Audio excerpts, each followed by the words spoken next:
नमस्कार, स्वागत है आपका खास कार्यक्रम देश देशांतर में। मैं हूं आरफा खानम शेरवानी। ग्लोबल इकोनॉमी के मद्देनज़र एक बड़ी खबर सामने आई है कि दुनिया की दूसरी बड़ी अर्थव्यवस्था चीन की रफ्तार धीमी पड़ रही है। साल 2014 के अगर आंकड़े हम देखें तो उसके मुताबिक पिछले साल चीन की अर्थव्यवस्था की चाल 24 सालों में सबसे कम रही है और अनुमान यह है कि इस साल भी चीन के विकास में ये गिरावट जारी रह सकती है।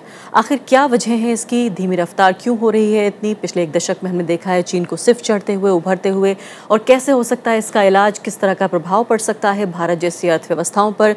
क्योंकि जिस दौर में हम जी रहे हैं वहाँ दुनिया की लगभग सभी इकोनॉमीज़ जो हैं, अर्थव्यवस्थाएं हैं, वो आपस में लिंक्ड हैं, आपस में जुड़ी हुई हैं। तो किस तरह से इसको देखा जाए? लेकिन एक थ्योरी जानकार जो है ये भी कह रहे हैं, एक थ्योरी ये भी कह रही है कि कहीं ना कहीं अगर एक बड़ी इकोनॉमी जो है वो नीचे जा रही है तो भारत जैसी इकोनॉमीज़ के लिए अच्छी खबर हो सकती है। इसको भी यहाँ पे इस क्लेम की भी पड़ताल करने की कोशिश करेंगे। जो जानकारी कह रहे हैं, हमारे साथ कई मेहमान यहाँ पर मौजूद हैं स्टूडियो में। मेरे साथ हैं प्रोफेसर श्रीकांत कोंडापल्ली, जो कि प्रोफेसर इन चाइनीज़ स्टडीज़ हैं, centre for east Asian studies JNU से। दूसरे खास मेहमान वरिष्ठ पत्रकार हिमांशु वत्स हैं, जो कि सीनियर एडिटर हैं इकोनॉमिक टाइम्स के। तीसरे खास मेहमान मेरे साथ बालादास घोषाल हैं, सीनियर फेलो हैं सेंटर फॉर पॉलिसी रिसर्च, और फॉरेन एम्बेसडर, पूर्व राजदूत सुरेश के गोयल भी हमारे साथ मौजूद हैं, जो ग्लोबल इकोनॉमी के मामले हैं उन पर अपनी अच्छी पकड़ रखते हैं। सभी मेहमानों का बहुत बहुत स्वागत है। सबसे पहले मैं आपके साथ शुरुआत करना चाहती हूँ हिमांशु वत्स। ये बताइए कि ये जो खबर है कि 24 सालों में सबसे नीचे जो है इकोनॉमी गिर रही है चीन की, कहीं ना कहीं बाजार के लिए भी ये एक अच्छी खबर के तौर पर नहीं उभर रहा है। बाजार इस पर कैसे रिएक्ट कर रहा है? देखिए, चाइना वर्ल्ड की सबसे बड़ी इकोनॉमीज़ में है, नंबर 2 पोजीशन पे है और ग्लोबल डिमांड जैसे कमोडिटीज़ की हुई, oil, metals, raw materials, international trade में इसकी बहुत ही इम्पॉर्टेंट पोजीशन है। तो अगर चाइना में स्लो डाउन हो रहा है तो मतलब एक बहुत ही बड़ी इकोनॉमी की डिमांड कम होगी। और जैसे आप देख रहे हैं तेल के दाम गिर रहे हैं, उसका एक कारण ये है कि कई जगह ग्रोथ कम हो रही है। यूरोप में प्रॉब्लम है और चाइना जो एक बहुत बड़ा ऑयल कंज्यूमर उभर के आया है पिछले 10-15 सालों में, पहले लगभग उनके ना के बराबर इंपोर्ट्स होते थे ऑयल के। अगर आप 80s देखें, अर्ली 90s देखें, एग्जैक्ट डेटा मैं नहीं कह सकता, और वो बहुत बड़ा इंपोर्टर बन गया है। तो अगर ऐसी बड़ी इकोनॉमी स्लो डाउन होती है तो एक सेंस में जो ग्लोबल इकोनॉमी है उसका एक इंजन थोड़ा कमज़ोर हो रहा है, तो उससे ओवरऑल सेंटिमेंट काफ़ी ख़राब होता है। जो फंड फ्लोज होते हैं, जो बड़े फंड्स होते हैं जो इन्वेस्ट करते हैं, इंडिया में भी इन्वेस्ट करते हैं, डॉलर फ्लोज के लिए हम उन पर डिपेंड करते हैं, तो उनकी स्ट्रैटेजी पे इम्पैक्ट आता है।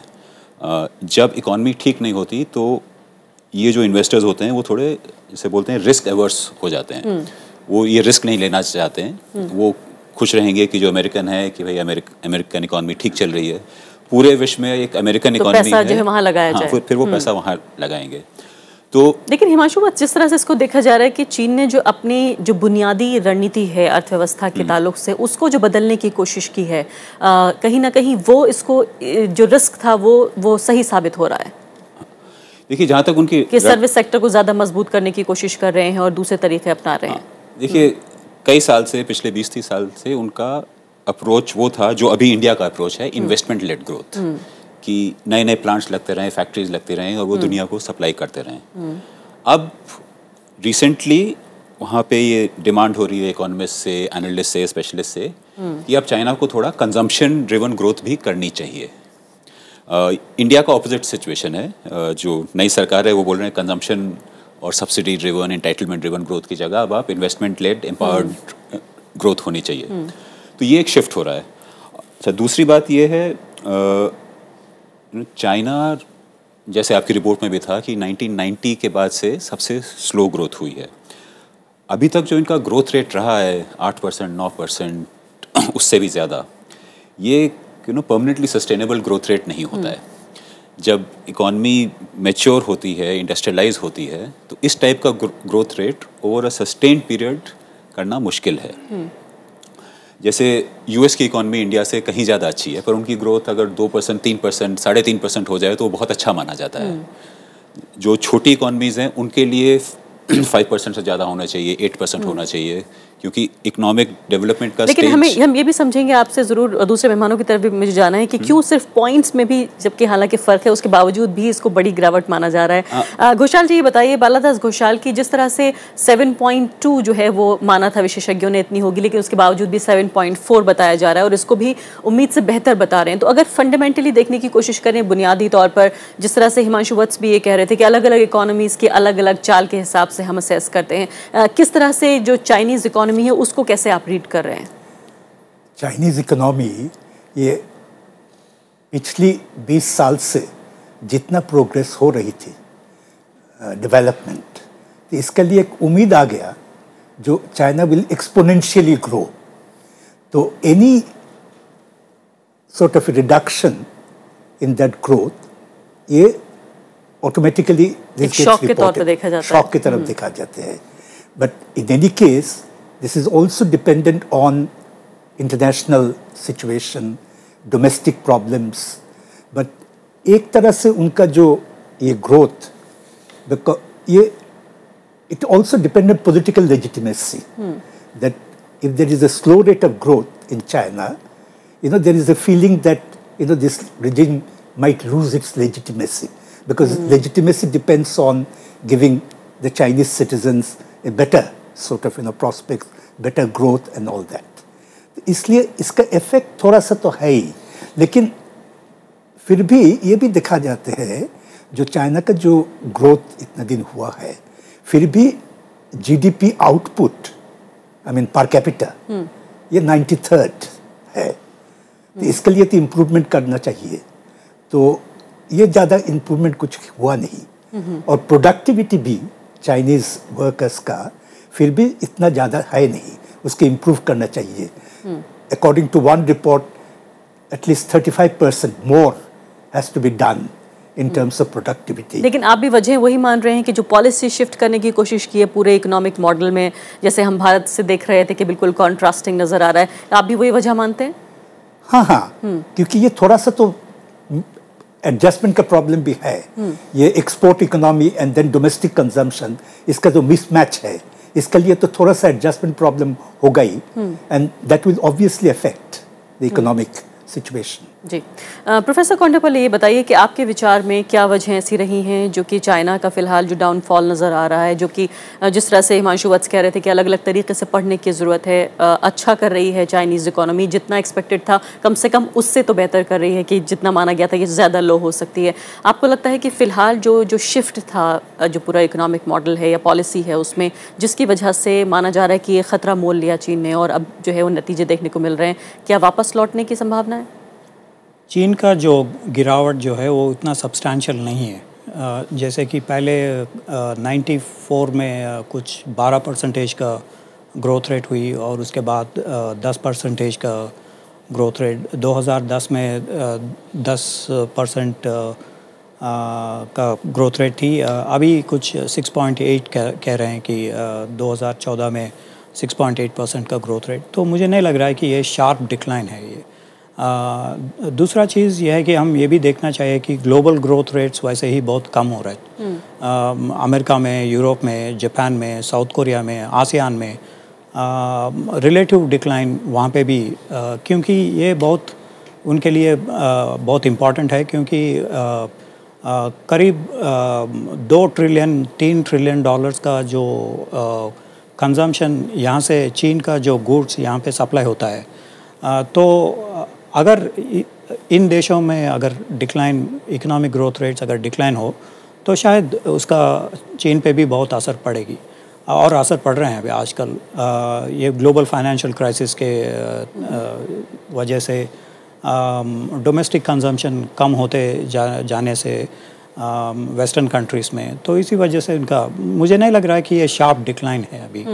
लेकिन इसका अभी 12th 5-year प्लान में चीन ने एक कोशिश किया कि उनका जो इकोनॉमिक स्ट्रक्चर बदलेंगे। जैसे कि अभी तक उनका जीडीपी में कुछ 59% एक्सपोर्ट कंपोनेंट है और कुछ 35% डोमेस्टिक कंजम्पशन है उनका। तो हमारा अगर भारत का अगर जीडीपी देखें तो हमारा कुछ 56% डोमेस्टिक कंजम्पशन है और एक्सपोर्ट्स बहुत कम असर है, क्योंकि हमारे पास कुछ 30 करोड़ मिडिल क्लास हैं जो कंज्यूम करते हैं सारा चीज़ जो हम प्रोड्यूस कर रहे हैं या बाहर से भी इंपोर्ट करते हैं। तो उन्होंने ये बदलना चाहते हैं, क्योंकि एक्सपोर्ट अभी प्रॉब्लम हो रही है, क्योंकि वेस्टर्न कंट्रीज़ में डोमेस्टिक कंजम्पशन कम होती जा रही है। तो इसी वजह से उन्होंने एक स्ट्रक्चर को बदलने के लिए 12th फाइव प्लान में लागू किया। क्या ये रिस्क असेसमेंट था कि ऐसा हो सकता है? ज़रूर, क्योंकि उनका कहना है कि सेंट्रल पार्टी स्कूल, जो कम्युनिस्ट पार्टी के जो एक स्कूल जो कार्डर को ट्रेन करते हैं, उनका कहना है कि हर एक परसेंटेज का ग्रोथ रेट कम होने से कुछ 2 करोड़ लोगों का रोजगारी की सवाल है ये। तो ये एक सोशल प्रॉब्लम भी है उनके लिए। तो ये डिसीजन पॉलिटिकल है? ये डिसीजन पॉलिटिकल है और इकोनॉमिक भी, क्योंकि इकोनॉमिक स्ट्रक्चर में अगर वो बदलाव नहीं ले आते हैं तो सस्टेनेबल डेवलपमेंट मुश्किल है उनके लिए। तो इसी वजह से उन्होंने वो स्ट्रक्चर बदलना चाहते हैं। जैसे कि प्रधानमंत्री ली कचियांग जब 2013 में भारत पहुँचे मई महीने में, तो उन्होंने कहा है कि हम आपसे सर्विस सेक्टर को सीखने के लिए हम आए थे यहाँ पे। आप हमारे मैन्युफैक्चरिंग सेक्टर से सीख लीजिए, हम आपके सर्विस सेक्टर से, क्योंकि हमारे सर्विस सेक्टर के, भारत के जो सर्विस सेक्टर जो है वो करीब 56% GDP के इसमें है। तो इसी वजह से उन्होंने, क्योंकि इस एम्प्लॉयमेंट जनरेशन ज़्यादा है सर्विस सेक्टर में। कह रहे हैं कि आम जनता में भी, यानी कि अगर ग्रोथ ऊपर जा रही है लेकिन लोगों में जो है वो बराबर उसका डिस्ट्रीब्यूशन होना चाहिए, रोजगार बढ़ना चाहिए। लेकिन क्या लगता है आपको कि चूंकि ये मॉडल में, स्ट्रक्चर में फ़िलहाल बदलाव हुआ है, इसलिए हमें इस तरह के नतीजे देखने को मिल रहे हैं? एक बार अगर इकॉनमी उस हिसाब से शेप लेगी फिर वापस आएगी चाइनीज़ इकॉनमी? पहली चीज़ ये है कि वो स्ट्रक्चर ओवरनाइट बदल नहीं सकते हम। चीन भी बदल नहीं सकते हैं। धीरे धीरे शायद 10 साल, 15 साल या 20 साल लगेगी उनके लिए, क्योंकि डोमेस्टिक कंजम्पशन बढ़ाने के लिए पर कैपिटा इनकम बढ़ाना चाहिए उन्होंने। वो भी ओवरनाइट हो नहीं सकती। उन्होंने बहुत सारे कोशिश किया, जैसे कि क्रेडिट कार्ड सिस्टम लागू किया उन्होंने, बाय नाउ पे लेटर जैसे उन्होंने कॉन्सेप्ट थी, ताकि लोग ज़्यादा से ज़्यादा खर्च करें, डोमेस्टिक कंजम्पशन बढ़े, ज़्यादा लोग कंज्यूमर ड्यूरेबल्स खरीदें। लेकिन इससे 2008 में हमने ग्लोबल फाइनेंशियल क्राइसिस इसी वजह से हुई कि क्रेडिट कार्ड कल्चर के सब प्राइम क्राइसिस और यानी जिनकी जो हैसियत थी अपनी आमदनी के से ज़्यादा जो है वो लोग खर्च कर रहे थे और इस वजह से ये मुश्किलें हुई। मैं वापस लौटती हूँ आपकी तरफ। एम्बेसडर गोयल, ये बताइए कि फ़िलहाल बताया ये भी जा रहा है कि प्रॉपर्टी जो मार्केट है चीन की, उसमें जितना बड़ा डाउनफॉल देखने को मिला है, ये भी अपने आप में बहुत फिक्र की बात है। क्यों प्रॉपर्टी मार्केट में डाउनफॉल हुआ है? और दूसरे IMF ने ये कहा है कि 2016 के लिए जो है उम्मीदें की जानी चाहिए, आशंका ऐसी जाहिर की उन्होंने कि जो ग्रोथ रेट है वो काफ़ी लो रहेगा। मैं 2-3 चीज़ें कहना चाहूँगा इस मामले में। पहली बात तो जो चीन का अगर देखें ग्रोथ रेट 7.5% से घट कर के इस क्वार्टर में 7.3% और एनुअल रेट 7.4%, कोई बहुत ज़्यादा गिरावट ऐसी नहीं है। बल्कि कुछ ऐसा लग रहा है कि जैसे कि एक होता है ना कि सेल्फ सेटिस्फैक्शन, कि देखिए सरकार की पूरे संसार में तो कम हो रहा था, चीन में कम नहीं हुआ, चीन का भी कम होना शुरू हो गया। तो एक जो खुशी की लहर सी दौड़ रही है कि चीन पर भी असर पड़ रहा है। लेकिन ऐसा कोई ख़ास वैसे है नहीं कि चीन में खास असर पड़ा हो, बल्कि मुझको हैरानी ये है कि अभी तक नहीं हुआ था, क्योंकि चीन की इकोनॉमी एक्सपोर्ट ड्रिवन थी, एक्सपोर्ट्स कम हो रहे थे, ग्लोबल एक्सपोर्ट्स कम हो रहे थे। तो उस केस में अगर चीन की इकोनॉमी को कम होना चाहिए था तो 7.5 से गिर करके कम से कम 6.5 पर आना चाहिए था। वो नहीं हुआ। उसकी वजह खाली यही है कि चीन की सरकार ने समय रहते ही कुछ 1-2 बदलाव किए और बदलाव अभी भी कर रहे हैं। एक तो इन्वेस्टमेंट ड्रिवन, अगर आप देखेंगे तो पिछले 10 साल में चीनी इन्वेस्टमेंट ग्लोबली बहुत ज़्यादा बढ़ी है। परचेज ऑफ US बॉन्ड्स एक इंश्योरेंस बन गई उनकी इकोनॉमी की, कि उनकी इकोनॉमी एक किसी दर्जे से नीचे नहीं जाएगी। वो कंजम्पशन बढ़ाने की कोशिश कर रहे हैं और कंजम्पशन बढ़ेगा वहाँ पर। तो मुझको नहीं लगता कि हम अगले कुछ सालों में देखेंगे कि इनका ग्रोथ रेट बहुत सब्सटेंशियली या ड्रास्टिकली नीचे आएगा। तीसरी चीज़ ये है कि चीन की इन्वेस्टमेंट बाहर ज़्यादातर कहाँ पर है? अफ्रीका में है, अफ्रीका में जहाँ पर कि रॉ मटेरियल सेक्टर है, ऑस्ट्रेलिया में है जहाँ पर माइंस खरीदी गई है, iron ore mines coal mines खरीदी गई हैं। तो अगर उनका डोमेस्टिक कंजम्पशन इन चीज़ों का कम होगा तो उनकी जो प्रॉफिटेबिलिटी है वो भी कम होगी। तो चीन की भी इंटरेस्ट यही है कि वो अपनी इकोनॉमी को किसी हद से ज़्यादा नीचे नहीं गिरने दें, ताकि जो उनकी इन्वेस्टमेंट बाहर हैं वो सेफ रहें। ये तो बेस्ट गोयल, ये तो रही इकोनॉमिक्स से जुड़ी हुई बातें, लेकिन इसमें जो पॉलिटिक्स इन्वॉल्व है या जो सामाजिक जो तथ्य हैं, जो फैक्टर्स हैं वो इनमें इन्वॉल्व है। जैसे मैं ये पढ़ रही हूँ कि जो रूरल एरियाज हैं, वहाँ पे जो ग्रामीण इलाके हैं, वहाँ कहीं ना कहीं बेरोजगारी बहुत बढ़ रही थी और शहरों की तरफ जो है पलायन लगातार जो है माइग्रेशन हो रहा है, और कहीं ना कहीं ये एक बड़ी वजह है जिसको चेक करने के लिए ऐसा किया गया, और तमाम वजहों के अलावा। आप कितना सहमत हैं? नहीं, मेरा ख्याल है वो तो एक स्ट्रक्चर की बात होती है, हमेशा होता रहा है। जो एग्रीकल्चरल एरिया से जो पलायन हो रहा था वो पिछले 20 सालों से हो रहा था। बल्कि चीन की सरकार ने जो पहले इशू किए थे कि आपको शहरों में आने के लिए परमिशन लेनी पड़ेगी, आपकी फैमिली यहाँ पर नहीं रह सकती है, वो पहले से हो रहा था।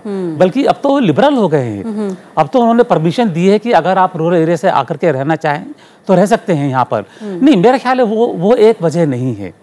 वजह खाली सीधी जो छोटी सी कम हुई है वो इसीलिए है कि एक्सपोर्ट्स का असर पड़ना था और पड़ा है। लेकिन डोमेस्टिक कंजम्पशन वो बढ़ाने की कोशिश करेंगे। रूरल एरियाज में तो बल्कि कंजम्पशन पहले से काफ़ी बढ़ा है ये। तो मेरे ख्याल है वो एक वजह नहीं हो सकती है। पॉलिटिकली खाली मैं इतना कहूँगा कि एक जो प्रेसिडेंट हैं वो जिस तरह से कि एक करप्शन के ऊपर ये जो सरकारी या नॉन सरकारी जो एक करप्शन चल रहा था उसके बाद जिस तरह हावी हुए तो थोड़ा बहुत उसके ऊपर शेकअप्स होंगे। लेकिन मेरे ख्याल है उसके बारे में इतना ज़्यादा डरने की जरूरत नहीं है। और जो आपने प्रॉपर्टी मार्केट कहा, जो प्रॉपर्टी मार्केट कहा वो इसीलिए हुआ। प्रॉपर्टी मार्केट और स्टॉक मार्केट में जो बदलाव हुआ क्योंकि ज़्यादातर जो पैसा है वो इनमें लगा हुआ है। जहाँ करप्शन के ऊपर अटैक होना शुरू होगा तो प्रॉपर्टी मार्केट सबसे पहले डाउन जाएगी। जी। और इसके अलावा जो क्रूड ऑयल है जिसके दाम लगातार घट रहे हैं, भारत में भी लगातार इस बात को लेकर जो है वो आशावान है लोग कि कहीं ना कभी तो सरकार की तरफ से ये फैसला आएगा कि नीचे जाएं दाम, जो लोगों के लिए कंजम्पशन के लिए है। इससे चाइनीज इकोनॉमी का रिश्ता आप कैसे देख रहे हैं? चाइना जो है एक ऑयल प्रोड्यूसर भी है, हालांकि वो नेट इम्पोर्टर ऑफ एनर्जी है। मेरा ख्याल है जहाँ तक उनका ये सवाल है कि जो ज़्यादातर वो इम्पोर्ट करते हैं तो नेचुरली उनकी जो कॉस्ट ऑफ प्रोडक्शन कम होगी तो उनके लिए एक तरह से ठीक ही होगा। लेकिन इसके साथ में एक लिंक सवाल ये है कि उनकी जो एक्सपोर्ट्स हैं वो भी कम हो जाएंगी, क्योंकि जहाँ पर जिन कंट्रीज में मिडिल ईस्ट में जहाँ पर ऑयल रेवेन्यूज़ बेसिकली सपोर्ट करते हैं इंपोर्ट्स को, तो उनके पास पैसे नहीं होता, कहाँ से इंपोर्ट करेंगे। तो मेरे ख्याल है एक अल्टीमेटली लेवल आएगा जहाँ पर उसके बाद में चीन का पर भी ये ऑयल प्राइसेस कम होने से असर नेगेटिव होगा उनके ऊपर। और मेरे ख्याल है वो लेवल हो चाहिए तकरीबन 40-45 के आसपास। हिमांशु बसी, अब सवाल ये पैदा हो रहा है कि जो चीन में जो कुछ भी हो रहा है अब उसका असर बाकी दुनिया पे कैसा पड़ेगा। तो अगर ये देखने की कोशिश करें तो बताया जा रहा है कि जो ग्लोबल इकोनॉमी है, जो ग्रोथ है ग्लोबल, उसमें 0.3% से लेके 0.5% तक असर पड़ने की संभावना है। पहली बात तो हमारे दर्शकों को बताइए कि ये कितनी बड़ी या कितनी छोटी है ये जो फिगर है, पहली बात। और दूसरे, ऐसे कौन से देश हैं जो आपको लगता है कि सीधे तौर पर चाइनीज़ इकोनॉमी से लिंक्ड हैं और सीधे तौर पर हिट होंगे? देखिए, ये 0.3 और 0.4 सुनने में देखने में बहुत छोटा लगता है, लेकिन जब कोई IMF, वर्ल्ड बैंक जैसी संस्था ग्लोबल ग्रोथ का प्रोजेक्शन देती हैं, मान लिया उन्होंने बोला 3% ग्रोथ होगी और कुछ महीने के बाद बोला कि 3.3 होगी या 2.7 होगी, तो वो चेंज तो 0.3 परसेंटेज पॉइंट है, लेकिन 3 के कंपैरिजन में वो 10% का चेंज है आउटलुक में। किस तरह? जिस तरह पढ़ा जाए उसे। हाँ, कि अगर आप कंपेयर करेंगे पिछले प्रोजेक्शन से, अगर 3 बोला था, 3 को 3.3 किया, तो वो फिर 10% ज़्यादा होता है। तो देखने में बहुत कम लगता है, लेकिन एक्चुअली वही चीज़ इंटरेस्ट रेट में होती है। जैसे आप अगर आप 8% पे कोई लोन लें और वो 12% हो जाए तो आपकी EMI एक्चुअली 50% बढ़ जाती है।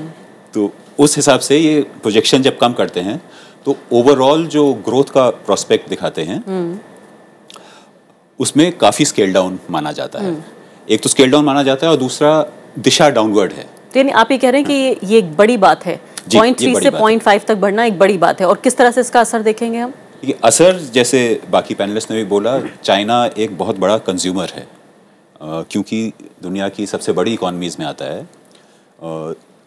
जैसे तेल बहुत कंज्यूम करता है, तो इससे जितने भी तेल सप्लाई करने वाले देश हैं, मिडल ईस्ट के देश हो गए, ओपेक हो गए, उनके लिए डिमांड कम होती है। और ये एक कारण है कि तेल के दाम इतने क्यों गिर रहे हैं। कई कारण हैं, जैसे यूएस के शेल प्रोडक्शन बढ़ गई है, सप्लाई बढ़ गई है, लेकिन जब ग्लोबल इकोनॉमी स्लो होती है और पिछले साल के बीच से नेक्स्ट ईयर के जो फोरकास्ट है इकोनॉमिक ग्रोथ की, ये जितनी भी इंटरनेशनल ऑर्गेनाइजेशन है उसको धीरे धीरे कम करते जा रही हैं। तो उससे जैसे सऊदी अरेबिया हो गया, रशिया हो गया जो एक oil and gas exporting country है, वेनेजुएला, जितने भी ओपेक कंट्रीज़ हैं उनके लिए अच्छा नहीं है।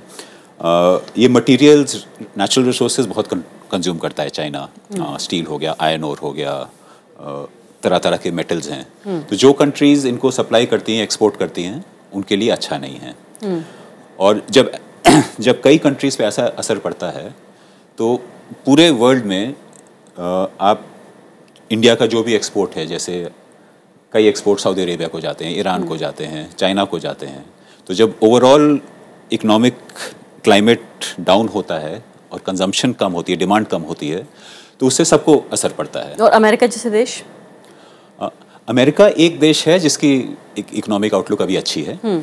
ये बताया जा रहा है कि मार्जिनल फर्क उन्हें भी पड़ेगा, लेकिन उनको भी पड़ेगा, लेकिन इतना ज़्यादा अमेरिका को इतना इफेक्ट नहीं पड़ेगा, लेकिन अमेरिका से असर दूसरी दिशा में पड़ेगा, एक दूसरे मुद्दे पे पड़ेगा, क्योंकि उनकी इकोनॉमी ठीक हो रही है। अभी तक उनका जो मॉनेटरी पॉलिसी थी एक बहुत ही मैसिव बॉन्ड बाइंग प्रोग्राम था और इंटरेस्ट रेट्स बहुत कम थे। और इस साल उम्मीद है कि यूएस के इंटरेस्ट रेट्स बढ़ने शुरू होंगे। तो जैसे ही ऑलरेडी एक स्ट्रॉन्ग इकोनॉमी है, स्ट्रॉन्ग करेंसी है, लोग वैसे ही चाहते हैं कि अपनी सेविंग्स डॉलर में रखें तो ज़्यादा सिक्योर है। अगर वहाँ इंटरेस्ट रेट भी बढ़ गया तो काफ़ी पैसा जो बाकी कंट्रीज़ में लगाया गया है वो वापस जा सकता है। बालादास घोषाल जी, अभी बात ये हो रही है, पता नहीं आप इस थ्योरी से कितना सहमत हैं, बताया जा रहा है कि ये जो खबर है कहीं ना कहीं वो विकासशील देशों के लिए एक बेहतर खबर हो सकती है। क्या ये माने कि भारत के लिए ये किस तरह की खबर है? क्या ये अच्छी खबर है? नई नई सरकार बनी है, बहुत दिन नहीं हुए हैं और दबाव सरकार पर जो है राजनीतिक तौर पर काफ़ी है कि डिलीवर करना होगा और अब दिखाना होगा। शायद जनता इस बात को कभी समझे कि जो ग्लोबल इकोनॉमी है वो काफ़ी हद तक चीज़ें तय करती है। भारत के लिए कैसी खबर मानते हैं आप इसे? मेरे ख्याल में भारत के ऊपर इतना कुछ ज़्यादा असर नहीं पड़ेगा, मतलब अच्छा असर भी नहीं है। हो सकता है थोड़ा सा, लेकिन इतना असर नहीं पड़ेगा। मेरे ख्याल में इसका चाइनाज इकोनॉमिक डिक्लाइन ये दक्षिणी पूर्व एशिया का देश को ऊपर ज़्यादा असर पड़ती है, क्योंकि उनका प्रोग्रेस जो इकोनॉमिक डेवलपमेंट हुई है इतना, ये जस्ट लास्ट 1 decade और 2 decades, ये चाइनीज प्रोग्रेस के ऊपर डिपेंड हुआ। कुशाल जी, लोग ये भी कह रहे हैं, एक्सपर्ट्स ये भी कह रहे हैं कि जो स्टील मेकर्स हैं भारत के या फिर जो कमोडिटी प्लेयर्स हैं उनके लिए ये खबर बहुत अच्छी नहीं है। हाँ, क्योंकि तो एक्सपोर्ट यहाँ से नहीं जाएगी। लेकिन चाइना का एनवायरमेंटल प्रॉब्लम्स भी है। वो तो कोल और आयरन को अपना यूज़ नहीं कर रहे, वो कोल भी इंपोर्ट कर रहे हैं आजकल, सो ऑल्सो स्टील। लेकिन वो तो करना ही पड़ेगा उसको, क्योंकि अपना वो जो है आयरन और कोल वो जो यूज़ नहीं करेगी तो बाहर से तो लेना ही पड़ेगा। तो मेरे ख्याल में हाँ असर तो थोड़ा सा पड़ेगी, लेकिन इतना ज़्यादा नहीं होगा मेरे ख्याल में। ये तो उसको इंपोर्ट करना ही है उसके डेवलपमेंट के लिए। जी प्रोफेसर कोंडेपल्ली, आप इसको किस तरह से देख रहे हैं, किस तरह से जज कर रहे हैं कि क्या वाकई भारत जैसे देशों के लिए, भारत और दक्षिण एशिया में के भी देश देखें और भी डेवलपिंग कंट्रीज़, लेकिन भारत पे फोकस अगर करें तो कैसी खबर है ये? चीन के जो आर्थिक रिलेटिव डिक्लाइन जो कहते हैं, उनके अगर किसके लिए मुसीबत ज़्यादा है, अगर हम उनका इकोनॉमिक स्ट्रक्चर देखें तो कुछ 60-70% जो है वो स्पेशल इकोनॉमिक जोन से प्रोडक्शन होती रहती है। चीन में करीब 2000 स्पेशल इकोनॉमिक जोन्स हैं और इससे जो प्रोडक्शन सारे दुनिया पर एक्सपोर्ट होती है। और ये जो स्पेशल इकोनॉमिक जोन्स में बहुत सारा जॉइंट वेंचर कंपनीज़ उन्होंने बनाया, जैसे कि वेस्टर्न कंपनीज़ हैं, जापानीज़ कंपनीज़ हैं, कोरियन कंपनीज़, ताइवानीज़ कंपनीज़ हैं, या सिंगापुर का है या यूरोप का है। तो इनके ऊपर ज़्यादा असर पड़ेगी क्योंकि उनका डिमांड कम होते जा रही है। तो पहली चीज़ ये मैन्युफैक्चरिंग सेक्टर के ऊपर असर पड़ेगी। दूसरा चीज़, अगर भारत का अगर हम देखें तो भारत के 200 कंपनियां अभी शंघाई में शामिल है। और जैसे कि महिंद्रा एंड महिंद्रा, उन्होंने ट्रैक्टर प्रोडक्शन में उनका 4th पोजीशन है सेल्स में चीन के मार्केट में, तो इनके ऊपर असर पड़ेगी क्योंकि वहाँ पे डिमांड भी कम होते जा रहे हैं ट्रैक्टर्स के। जैसे कि टाटा कंपनीज का आयरन एंड स्टील फैक्ट्रीज है हांगझो में या दूसरा जगह में, तो इनके ऊपर भी कमोडिटी प्राइसेस कम होने से इनके ऊपर भी, टाटा कंपनी के भी ऊपर भी असर पड़ेगी, नेगेटिव असर पड़ेगा। लेकिन बताइए भी जा रहा है कि जो कंज्यूमर बेस्ड इंडस्ट्रीज हैं उनको शायद इसका एक अच्छा फ़ायदा हो सकता है, क्योंकि कमोडिटी रेट्स नीचे जाएंगे तो इन लोगों को फ़ायदा होगा। फ़ायदा एक चीज़ में, जैसे कि FDI, अभी चीन से अभी भारत को ज़्यादा FDI फॉरेन डायरेक्ट इन्वेस्टमेंट जो कहते हैं उनका इसमें बहुत फ़ायदा है, क्योंकि चाइना फेवरेबल डेस्टिनेशन नहीं होगी और इंडिया भी फेवरेबल डेस्टिनेशन। जैसे कि अभी हमें एक हफ्ते पहले गुजरात के बारे में हमने देखा, कई कॉन्ट्रैक्ट्स वहाँ पे साइन हुई, हज़ारों करोड़ का जो कॉन्ट्रैक्ट्स वहाँ पे साइन हुई। वैसे एक अपॉर्चुनिटी है जो इन्वेस्टमेंट डाइवर्शन, यानी कहीं ना कहीं भारत के लिए अच्छी खबर इसे मान सकते हैं, कुछ ही सही। जरूर। जैसे कि मैन्युफैक्चरिंग सेक्टर समाप्त हो गया, समय बिल्कुल समाप्त हो गया है, माफ़ी चाहती हूँ। एम्बेसडर गोयल, आखिरी आप लास्ट वर्ड कहिए, भारत के लिए किस तरह की खबर है ये? ठीक है, मैं जो अभी कहा आपने कि भारत में FDI बढ़ने की थोड़ी सी उम्मीद हो सकती है। FDI खाली आजकल ये प्राइसेस के ऊपर या GDP ग्रोथ रेट के ऊपर डिपेंड नहीं करेगी, हमारे यहाँ बिजनेस का माहौल कैसा है उसके ऊपर डिपेंड ज़्यादा करेगी।